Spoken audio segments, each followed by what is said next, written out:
A little girl sat in her room. Her messy brown hair was put into pigtails as her hazel eyes stared at the door.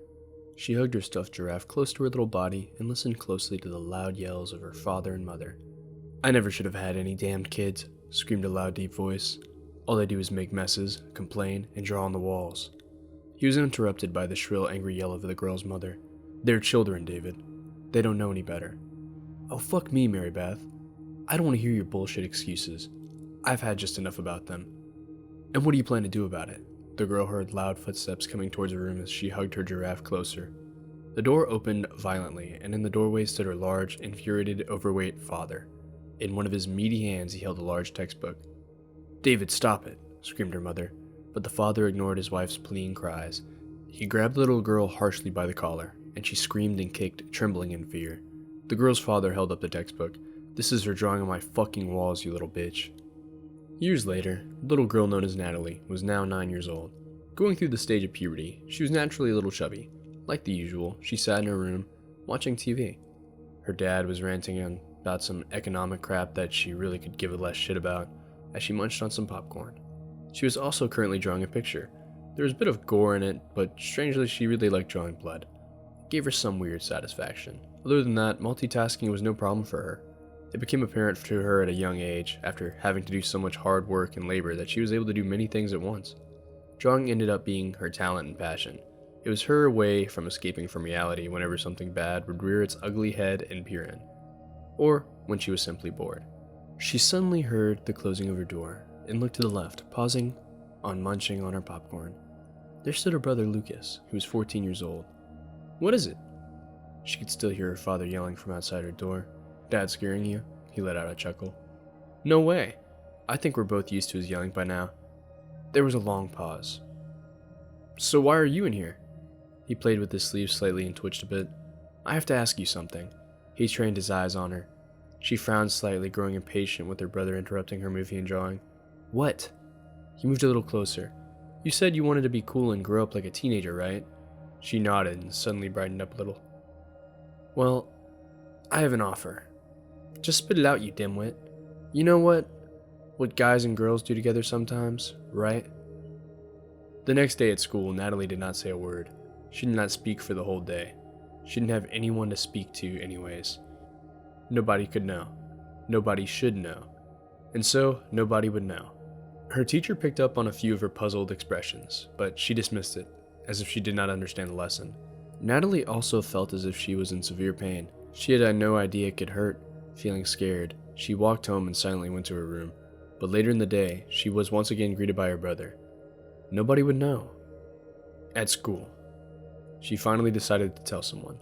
Even though they weren't her friends, she just felt she had to. She walked up to the group of girls she would occasionally see in the hallway.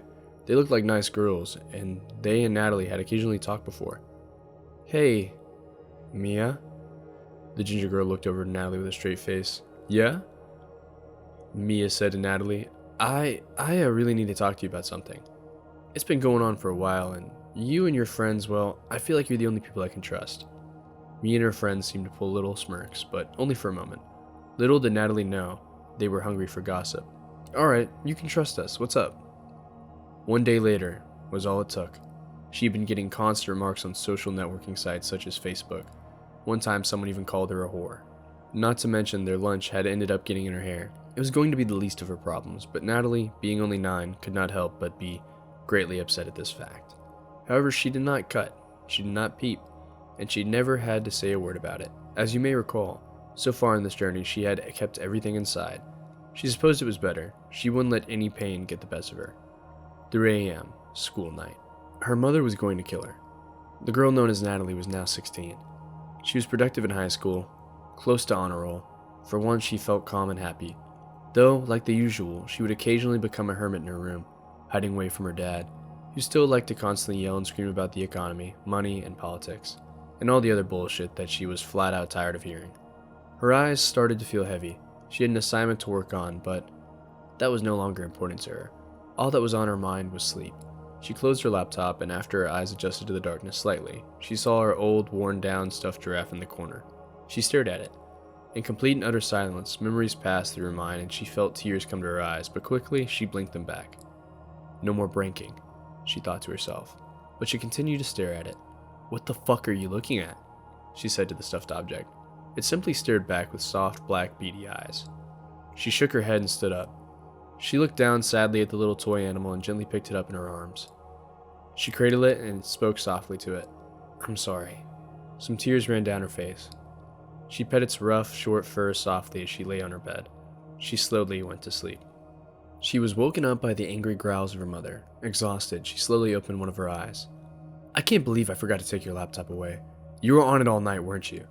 Natalie sighed and pressed her face deeper into the pillow, hugging her giraffe closer.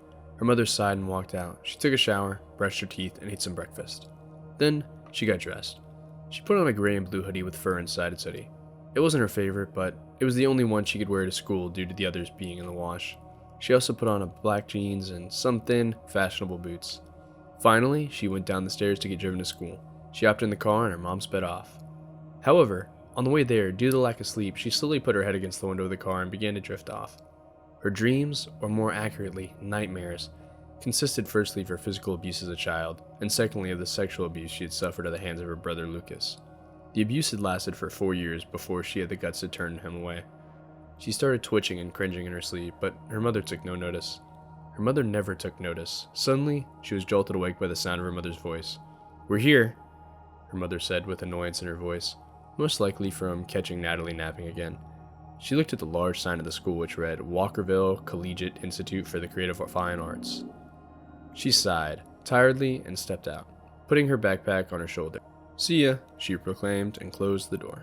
She walked into the school and chatted with a couple of friends, until she went up to her locker on the 3rd floor. She grabbed her books, and before the 5 minutes of time was over, she ran to class. Her English teacher annoyingly put her hand on Natalie's desk. "Where's your assignment, Miss Ouellette?" Natalie swallowed. I forgot it at home. Sorry, Miss Homenewick." "Your time is up, Miss Ouellette. Don't disappoint me." Natalie seemed puzzled by the thought for a moment. She didn't know why, but those words seemed to melt through her. She simply ignored it and went back to listening to the lesson, and falling asleep not too long after, of course. Later that day, she was heading to her locker for 4th period when suddenly her boyfriend Chris approached her. "Hey, talk to me after school, alright?" She smiled. She loved talking to Chris. At the time, she didn't suspect anything. Chris was always so sweet to her. During her French class, Natalie failed to pay attention. Instead, she doodled the things she loved to draw the most. Blood, gore, people being stabbed, knives, and macabre things of the sort. Others would say it was pretty dark of her to draw such things, but she saw nothing wrong with it. For some strange reason, it actually felt like a normal thing to do. Miss Ouellette, she quickly covered the doodles on her paper and looked up at her French teacher quickly, trying to hide her fear. Yes, Miss Lavazor?" With a slight turn of the head, he gestured for her to move her arm. "Show me your work." She hesitantly moved her arm, showing her teacher the picture of someone getting stabbed by an insane man. The teacher stared, puzzled.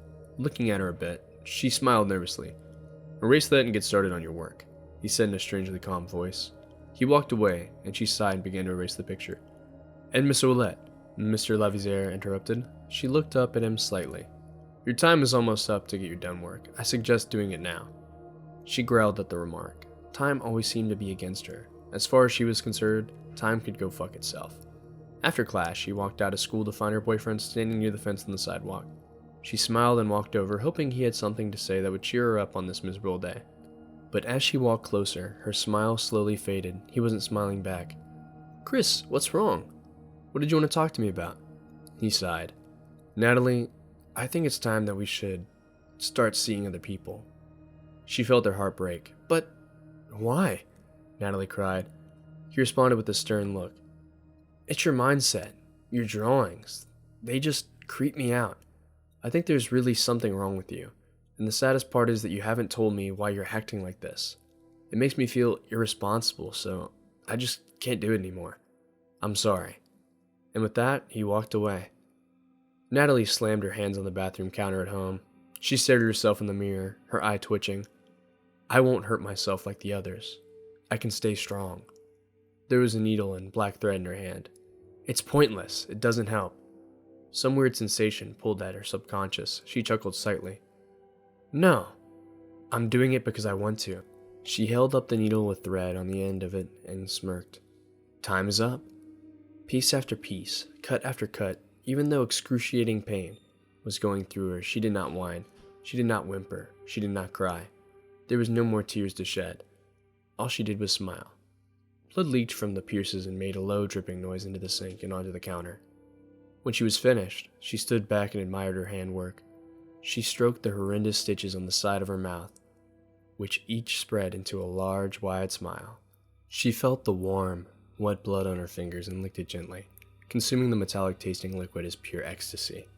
She stopped when she saw her mother's reflection in the mirror behind her, and sharply turned around. She saw her mother's eyes, wide and pale face, and she looked at her fingers, seeing the blood. She suddenly felt the pain and began to cry. "Mom?" Natalie cried. She had never felt so confused. What had just happened to her? Her mother had scheduled some therapy for her. Natalie had not gotten rid of the stitches, in fear of how much pain it would bring, so she went to the session with them. She made sure she had her hood up, as to not let anyone see. She sat down on the comfortable leather seat and stared at the blonde woman across from her in silence. "So your name's Natalie, isn't it?" Natalie nodded. "I'm Deborah, and I'm here to help. Now tell me, Natalie, what have been some of your problems recently?" Natalie stared. Time has been my problem." Deborah gave her a confused look. "What about time, dear?" Natalie's hands roughly gripped the leather of the seat. "Everything. It makes you live through it, slowly progressing through life, being controlled by society, only to be tortured to seemingly no end, until you find out you no longer have a purpose in this vicious circle. Time does not end. It does not slow down. It does not speed up. It is violent. It makes you live through the torture over and over again, unable to fast forward through any of it." Natalie really had no idea what she had just said. She felt like she wasn't herself anymore. Could this be because of all the things she had kept contained?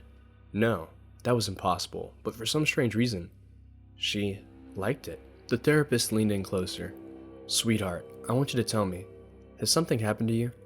Natalie continued staring. There was a long pause. She smirked slightly, the wounds from her stitches opening slightly once again. "Why don't you tell me, Blondie? You're the expert." Deborah appeared mildly annoyed. "Natalie, I can't help you unless you tell me what's wrong." Natalie's fingers started to tear into the leather seating. "Natalie isn't here anymore." With that, Deborah's eyes widened and she rose to her feet. "I'll be right back. Please stay here." She walked out, leaving Natalie alone. Maybe if she had done something at this point, she wouldn't have come to be what she is today. Maybe more people would be alive, and maybe she would be sane like she had been before. As much as I would love to say that Natalie got up from that chair and stopped what came next from happening, I'm obligated to give you the horrid truth. Natalie did not move. She sat perfectly still, in total silence and absolutely calm, in that chair. And after a while of waiting impatiently, her parents walked in. Natalie stood, happy to go, but she noticed her parents' expressions. Even her father had a strange, saddened expression on his look. Her confusion grew, but she said nothing and followed them to the car. On the way, while she thought she was going back home, she started to drift off. Strangely, she heard a dark voice speak in her dream. It almost sounded like her own, echoing into an eternal abyss. "Your time is up." She shot awake, some beads of sweat rolling down her face. She wasn't home. She wasn't in the car. She was in a bed. A white bed in a white room. She looked to her side and realized she was hooked up to a heart monitor. She attempted to get up, but that's when she realized that she was restrained. She panicked. She began to struggle, but paused when she heard a door open to her left. A man in a white shirt looked at her, his hands behind his back. He resembled one of the cliched doctors you would see in a television program set in a scientific lab. She paid full attention as Mr. Scientist started to speak. "I can only imagine how very confused you must be right now," he said. "But I'm letting you know we're only here to help. Your parents agreed to allow us to administer medicine to you, in hopes of helping your state of mind." Natalie opened her mouth to protest, but was quickly silenced. "You don't need to worry," the doctor sought to reassure her. "You'll be back to normal in no time. Just try to relax." He walked over as he did. She tried to skittishly move away, but was unable to due to the leather straps binding her wrists and legs. He carefully took a mask and put it over her mouth and nose. She stubbornly tried to get it off, but felt herself starting to slip under as the drugs kicked in, and slowly her eyes shut. Suddenly, Natalie woke up. She couldn't comprehend what she was seeing. She was being given multiple injections, and something was being rubbed on her skin. She felt woozy, but was otherwise completely aware of her surroundings. She was entering a rare state patients sometimes find themselves in while undergoing surgery, in which they are able to see as if they are being worked on. In this state, they can feel the pain and their brain is active, but they are unable to respond. Natalie, however, was able to. Her heart rate began to accelerate, as reflected on the nearby monitor, and the doctors took notice of this. They looked at her and took notice of her opened eyes. One of the doctors yelled at another. Natalie couldn't make out what they were saying, but she suddenly felt the rush of adrenaline. Shaking violently, she slowly started to slip out of her bonds.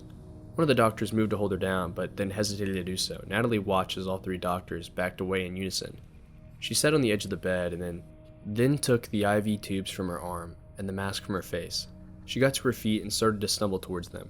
Her breath hitched and her vision was blurry. She was vaguely aware by then that she was chuckling like a madman, but suddenly she felt a searing pain in her chest.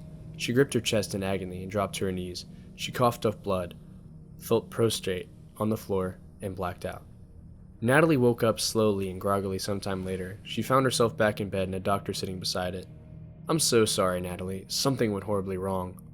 Natalie didn't know why, but she felt a tremendous amount of hatred towards the doctors. He took notice of her digest and looked away instinctively. "You weren't supposed to wake up while we were giving you doses for your mental state," the doctor continued. "We weren't sure how it affected you, but we have a feeling we're going to find out." He paused for a moment before taking out a small mirror. The entire time, he looked away from her. "Regrettably, the medication impacted your appearance as well."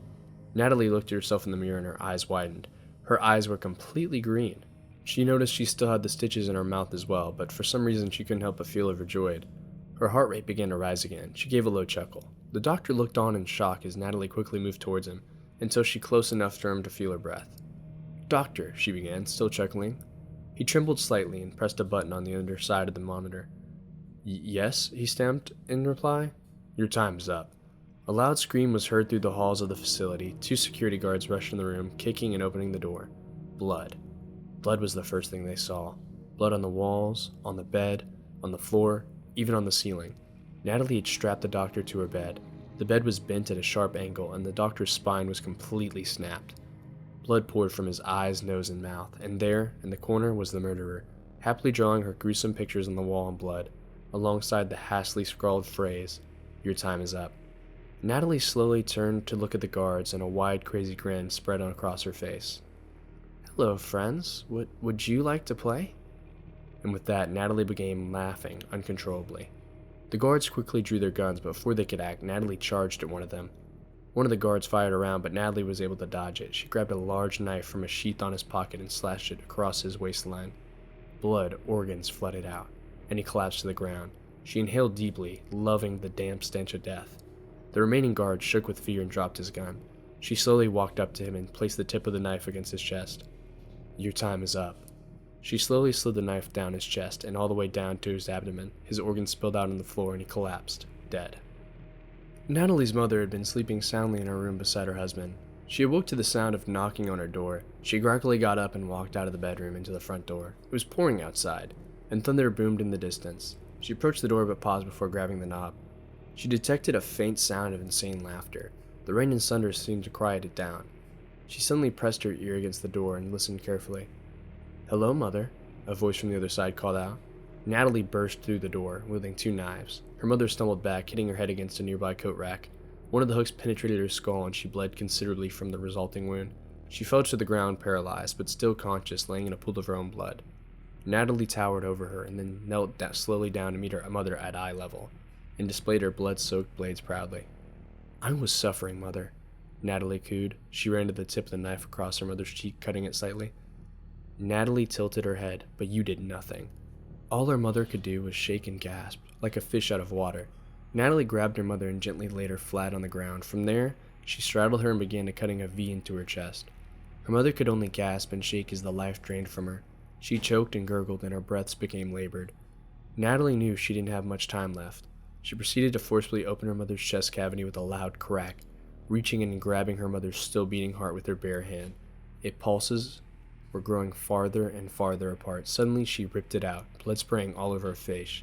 She stared her mother directly in the face as she took her final breaths. "Sweet dreams," she said to her mother's corpse. "Your time was up." She put the heart in her mother's mouth, patted her cheek softly, and stood up.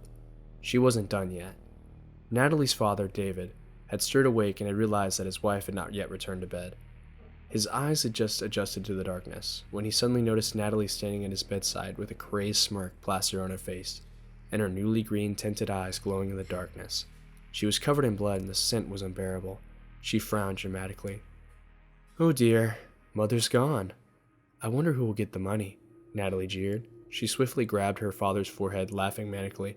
That's all you ever cared about anyway. Her father, unlike her mother, was a fighter, and he sprung up and grabbed Natalie by the neck and threw her to the ground. He started to stomp on her chest until she coughed up blood, and he stared down at her. Doesn't it feel good, Daddy? She laughed in spite of the violence and coughed up more blood. After all, you never seemed to mind doing all this years ago, didn't you? He narrowed his eyes. You aren't my daughter. A wider smirk spread across her face, and she peered at him with her luminous eyes, blood dripping down her mouth. You're right. I'm not. She suddenly tripped him, causing him to fall hard on the floor. She scrambled to her feet, knives in hand. They say the bigger you are, the harder you fall. Well, he was winded. She grabbed a pillow and stuffed it into his face, and then stomped on it, harder and harder and harder, until loud, crackling noises could be heard. She finally pulled the pillow away. Her father's face was gruesomely mutilated, and he was making muffled noises and crying in agony. What's the matter, Daddy? Pain too much for you? She shoved both knives into his stomach and left them there, then moved to rip one of the large, heavy wooden poles from the bed. She set it down on her father's legs and withdrew the knives. Gonna need these, she chuckled, and sat down upon the pole laid on his legs. Suddenly, she started to rock back while sitting down, the weight from her body on the pole slowly starting to squeeze his innards up through his body. He started to gag, and blood poured from his mouth. His breath was silenced, and she hit of a bit of a snag. Come on, she snarled as she forced herself to rock back with more weight. Suddenly his organs burst out of his mouth. The nasty gore piled onto the floor on the sides of his face. She nodded to his carcass and started to walk out. Your time was up, Daddy. Finally, this would be your favorite part. She quietly snuck down to her brother's room, silently opening the door. Blood dripped from her knife, making a low tapping sound as the droplets hit the hardwood floor. Her brother wasn't in bed. It was apparent that he must have been hiding somewhere. She grinned. Oh dear brother, come out. She started to walk inside. All I want to do is have a little fun. As she stepped in more, she listened closely for any sounds, any breathing, any moving. She even sniffed the air for his putrid scent, and the closer she listened, she finally noticed something. A faint breathing noise. Whack! She fell to the ground trembling. Her brother was behind her, with a now bloodied baseball bat. He was gnarling down with anger, panting in rage. She tried to slowly get up, but he hit her again and again and again and again. Mother always did like you best, you bitch. He hit her hard one last time, before taking a breather. She was bleeding heavily. Her green eyes drooped and glowed faintly into the darkness. She felt weak and looked closer up at the ceiling. She recalled the days she had spent in here, being tortured, having to go through it for 4 years, looking at the same damn ceiling. It sent a sudden rush of energy into her body, and she started to stand, laughing insanely. Her brother went to hit her again, but used both of her knives to block it. You're going to hell, brother. With a large push, she sent her brother flying onto the bed. He hit his head against the wall and growled angrily, about to lunge at her, when she stabbed the 2 knives into his arms, keeping them pinned on the wall. He screamed and struggled rapidly. Let's see what we can use here. She started walking around the room and smirked, seeing a simple butter knife on his bed. Aside, she picked it up and walked over to him. They say that the eyes are the softest organs on the body. She slowly licked the knife, soft as butter. He looked in horror, trying to get away as she started to dig out his eyes with the knife. He shrieked loudly, and she quickly tied a cloth around his mouth. Now, we can't have you waking the neighbors. He wasn't able to see anything. The pain was unbearable. Blood leaked violently from his eye sockets. He would cry, but was now incapable. She dug around for more items and picked up a pair of scissors. She walked over to him, crawling over him. I think you need to lose this, brother. She stabbed the scissors into his gut, and he cried out in a muffled scream of pain. She treated him like arts and crafts, cutting through his skin like paper, and she lifted up his large intestine and smirked wickedly. You know what I love? Macaroni art. She started to cut the intestines in sections. These might be a little too big to put on a plate, though. She could hear her brother foaming blood from the mouth. However, he had to swallow the blood back because of the cloth around his mouth. Doesn't that taste good? She licked his blood off her fingers. I sure know I like it. He let out another muffled scream. She went down to his toes and started cracking them and ripping them off, one by one. After a while, his screams grew futile. His throat was raw and bloody by now. Next, she worked on his fingers, snapping them and ripping them off slowly. The gurgle became louder, and he started to squirm. He was choking on his own blood. She pulled the cloth down and the blood poured from his mouth, and turned his head to the side and vomiting violently. There, brother, she said, patting his head. Eat this and feel better. She stuffed one of his fingers in his mouth, making it jam into his throat. He choked and slowly died. Your time was up. The girl known as Natalie, walking into a room dripping blood. Off to the corner, she saw it. Her stuffed giraffe. She knelt down and stared at it. Then, without a word, she stood back up and walked to the bathroom, staring at herself, covered in blood. She heard a faint ticking noise. She looked down and saw a pocket watch. She stared at its hands slowly turning, listening to the ticking for what seemed like an eternity. She took out one of her now red knives as it heavily dripped blood onto the counter. She grabbed the pocket watch and assembled the watch until only the small clock was left. Time makes you live through the torture, she said, slowly bringing the knife up to her eye. Slowly progressing through life, being controlled by society. She started to slowly dig it into her eye as her vision in her left eye grew blurry and red, until you find you no longer have a purpose. She felt her eye start to become free from its socket, blood pouring into the sink. It's a vicious circle. She felt it dangle out of her socket, a sharp pain where it was connecting in her head. Time does not speed up. It does not slow down. It is violent. She grabbed onto the cord of her eye and tore it right out. The eye falling into the sink. It makes you live through the torture over and over again. She started to place the clock in her eye, unable to fast forward away from it. There was a squishing sound and drips of blood until it seemed like the clock fit perfectly in her socket. I am Clockwork. The young 16-year-old girl, formerly known as Natalie, walked away from her house burning. The flames engulfed everything, and inside the giraffe slowly burned, along with the carcasses of her family. Some say she still lives on, carrying her insanity with her, leaving so many dead, saying she decided when their time should come to an end. The only way to detect her presence is if you're cuddled close in the covers at night, sleeping soundly. But in the darkness, she watches. She determines. You hear ticking, and you see a green flash out of that putrid clock eye. If she's there, you know your time is up.